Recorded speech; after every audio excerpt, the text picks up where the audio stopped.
Color TV.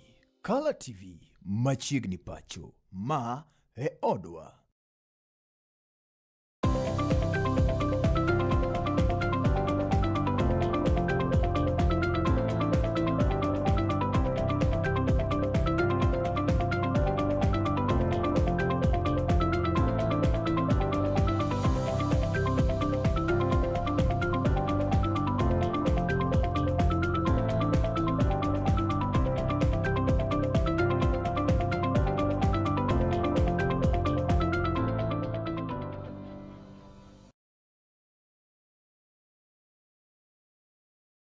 Dhiambo makawuono ma tarik 11 tich ang'wen dwe mar auchiel higa 2026 machiegni weche manyien e kidieny mar machiegni pacho. Nyinga Joash Odhiambo Mitula ka jaloko marwa en migosi David Abila ka wechegi kimedi nyalo medo luwo ka okalo kanyine mbui magwa mag tudruok manendo Kala TV Live e Facebook, X @KalaTV kaachiel koda YouTube bende Kala TV Kenya.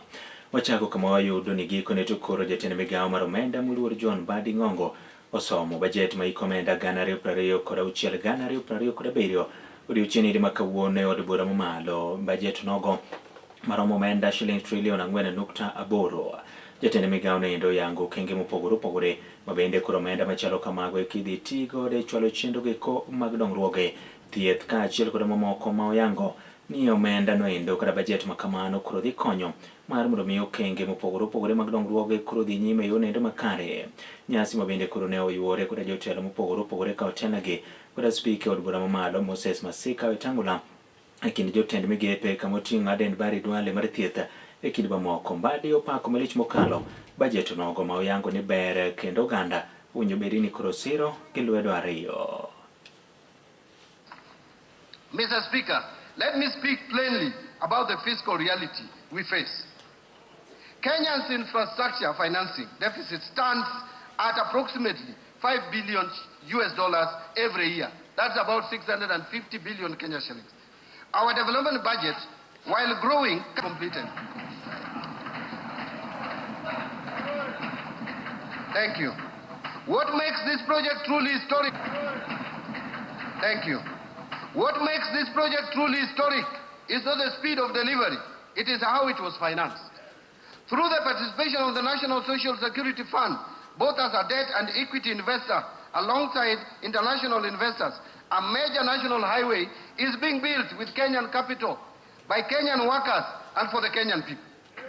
Mr. Speaker, beyond the Rironi Nakuru Mau Summit project, the government will continue executing an ambitious infrastructure development plan through the National Infrastructure Fund. The fund will leverage on resources from privatization proceeds from mature national assets to our communities. Mr. Speaker, the government recognizes the critical role the contracted healthcare facilities play in the delivery of healthcare services to Kenyans. It is with this in mind that the government in the current financial year of 25-26 allocated $4 billion for settlement of outstanding National Hospital Insurance Fund pending bills. And going forward, we will settle the balance of the bills that are owed under the defunct National Hospital Insurance Fund and which span over the years. Mr. Speaker, this allocation is specifically designated for settlement of NHIF pending bills owed to contracted health care facilities in accordance with the presidential directive that prioritized the clearance of outstanding obligations for facilities with claims not exceeding 10 million shillings. The claims earmarked for settlement under this allocation have been duly verified. Kaotenore kod chenro nendo mar modhi ma bende nengo mag idho malo oyango ni mana kaka koro ne ogolo osuru ma ing'ado modhi kawuok e 16% nyaka 8%. Piny Kenya koro dhi neno kanyendo ni nengo modhi obedo kare kata obedo ni tungni go nitiere pinjego eko mag jo-Arabu. Kamago gin achiel kuom okenge moyango ne piny owacho ma pacho kaendi okawo mar mondo mi koro ne ni chenrogo eko mag wuoth chwalo mwandu kaachiel bende kod nengo modhi obedo kare. Mr. Speaker, in 2025, the economy grew by 4.6% compared to a growth rate of 4.7% in 2024. This growth was supported by positive growth in all the sectors. All the sectors of the economy at least registered positive growth. The outlook for 2026 has been revised downwards, however, to 5% from the earlier projection of 5.3%, reflecting the adverse impact of the ongoing conflict in the Middle East to domestic economic activities. The economy is projected to maintain the momentum in 2027 with a projected growth rate of 5.2%. So, Mr. Speaker, macroeconomic indicators remain broadly stable through the emerging external pressures, though the emerging external pressures continue to impact domestic prices. And in particular, overall inflation increased to 6.7% in May 2026 from 5.6% in April and from 3.8% in May 2025 due to higher energy prices arising from the elevated global oil prices, but remained within the target range of plus or minus 2.5% over and above 5%. Inflation is expected to remain within the target range in the near term, assuming a de-escalation of the conflict in the Middle East and supported by appropriate monetary policy actions and government interventions. Expected stability in food prices due to favorable weather conditions and the stability in the exchange rate. Mr. Speaker, in April 2026, the government has deployed targeted stabilization measures to cushion consumers from the full impact of rising global fuel prices. These interventions include use of resources in the Petroleum Development Levy Fund to subsidize the fuel pump prices. And in addition, the government law... Nawaambia kwamba sisi kama ODM tuko katika broad based pamoja na UDA. Ikiwa tuko pale pamoja, tunatembea pamoja, sisi tunasema kama vile baba yetu, mzee wetu, kiongozi wetu Oburu wanasema tunataka power. Tunataka nini? Tunataka nini? Sasa kama tunataka power, ni lazima tuwe pale. Ndugu zangu, huchoka. Tumekuwa ndani ya opposition kwa muda mrefu. Sasa ni wakati wetu sasa sisi kuwa na kuenjoy. Kichwani mwangu ndara mwana rubi ni elam mwana no gwengwaka. Tunge kor gweng modhi kagima wan ne waonge jotelo. Wasayo ni mondo this time round wabedie koda gik mabeyo madikelnwa dongruok. Miyo ka ng'ato dwaro ni mondo odwaro mbulu, wayie ne ng'ata mondo odwaro mbulu. Odwaro mana kuom nyiso jopiny kaka odwa dhi konyogi. Gi kamoro gima en godo mosekonyogi go achien. Mano wayiego wasiro. To ng'at mabiro ni biro mana yanyo ji, ni wacho ne ji gik manotimore chon ni kinene. Nyaka kawuono agombo kaka mbasne ni mondo orit that respect mag jokanomia, ni mondo orit that respect mag jokanomia. Kiko dai viet nikoro chako dhi kamoro kendo. Kiko dai viet ni giyanyore kendo ketowa e amen mwaseweyo. Wakwayo ni mondo yanyruok, weche mibayo orum, chung to kodagi kwero to chung pesa ne muya rieko mare mubiro chungo moyudo gombolo e kano. To wan gi stand mare kendo wasekawe kendo warisol. Eka podan mane kaunti ni ma Kisumu ene johala mawuok e chiro nendo ma Kombewa sani koro omoro pongo dor chunygi mainen bang' achiel kuom jochung' e laro kombe makono koro gero negi kanyendo chiro ka chiketo negi taya mabende koro girieny godo e chiro nendo kanyakla bende koda gero rangach mar chiro mana kaka ilero koda jafwambo maro e kaunti ni ma Kisumu Justus Adoyo.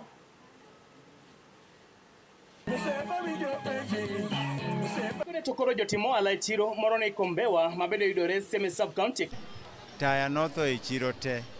To budget ne pod onge minyalo losego gi county government. Koro naneno na konji maloso taya. Koro kawuono na biro timo gik moko ariyo. Na biro commission gate manyocha loso mar chiro kendo biro commission the lighting system manyocho alose e chiro ka. To naneno ywak mar johala matindo. Koro gino mar adek be manokela ne en konyo johala matindo an gi jog aswekra mine moti, mine machetedo chapate bath ndara kendo gi jo hotel matindo. Tatni sani get nitie circulation mar pesa ni tatni sani get nitie circulation mar pesa ni wuok e gede duto kendo biashara move maber. Chandruok ma johala nigo nyocha ng'eny. Achiel kuom gi momako Kenya mangima en insecurity. Mano ne nitie nyaka Kombewa ka nikech taya mane county government okelo nok nyal tiyo effectively. Ochopo kama Mheshimiwa Timon nobiro mano konyo johala moketo tayano. Koro johala nigi 24-hour economy. Machielo en movement. Chiro ne nigi gates 3 to komachielo ne onge gate. Ne obiro through kwayo mar jo committee mano oketo gedno. An gi geno ni koro pesa bro circulate all corners mag chiro mondo mi ohalo dhi effectively. Kamano ne Timon nikech ne wan johala ka ne waonge taya. Okelo taya sani wa chiro saa 4 kapod wa uso. Gate ni ne onge, jomena ne ywak. Na wadhi ma wayudo gate. Koro erokamano ne Timon nikech osetimonwa maber. Kendo waneno nyak mage. Tich ma Timon osetimo ochuno jomoko sani be biro mondo mi okelnwa gik ma nodong'. Nyakoro moginen mor kod ilo e chiro nieri ma Kombewa mabedo yudore Central Seme Sub-County e Kisumu County. Bank achiel kuom jochungo eko mabende olap dhoge koro ndong' ne kom kar chungo lubrani ma Seme ne biro kendo gero dhoranga jiri machiro kendo keto teini go eko mabende jochiro geki koro nyalo tiyogo kinde ndalo duto. Wach mabende nowe ka mor koro ne omieno lela wang' johala e chiro nieri kabende gin kod geno ni teini maket kod ma nyalo biro ting'o malo ngimagi. Ne Kala TV kowuok Kisumu County and Justus Adoyo. Ajaneno yewa kauyo mokwongo waduogo bang' kinde machuok omiyo mere mana kete e Kala TV.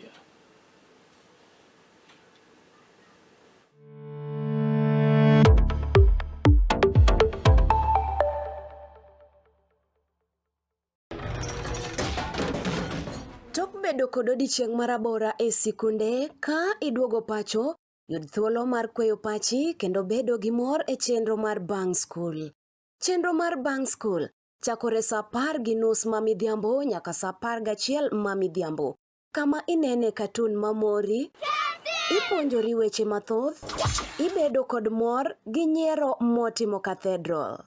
Kik bai, Bang School, chenro manigi mor lilo ne nyithindo duto. Kala TV, machiegni pacho ma e odwa.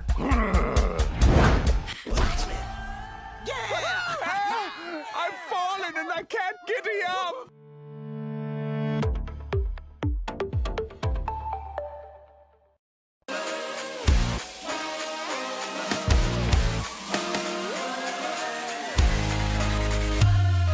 Komuch to wan kode duoko mag tuke mopogore opogore, jotugo motimogi, kuonde magitimogie, to gin tuke magi mabiro. Mano emomiyo wan ka e chenro mar chal pewe tudri kodwa wuok tich nyaka tich abich saa 11 mar midhiambo nyaka saa 12 mar midhiambo. Kama wanyise motimore e pewe duto mana e Kala TV.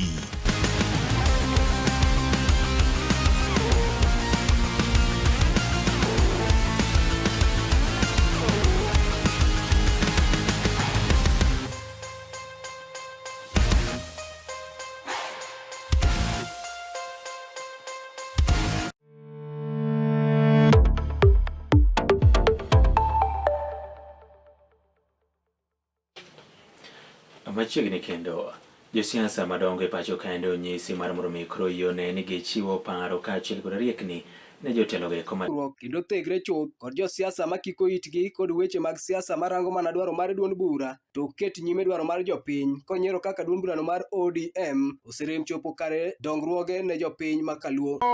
Siasa ma ji wacho gima gidhi timo mok yanyruok goruok wang'ni ok wadhi kanyo. Joma ochung' e ODM ka ok adwa ni timna ka kata un joma koro jogagi nuyanygi.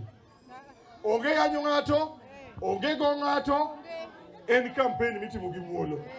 Ibiri wacho gibidhi timo nikech jogi karomo next year kose majo mimayo to mi ng'ato achiel jogo te adwa nobi wabed go piny.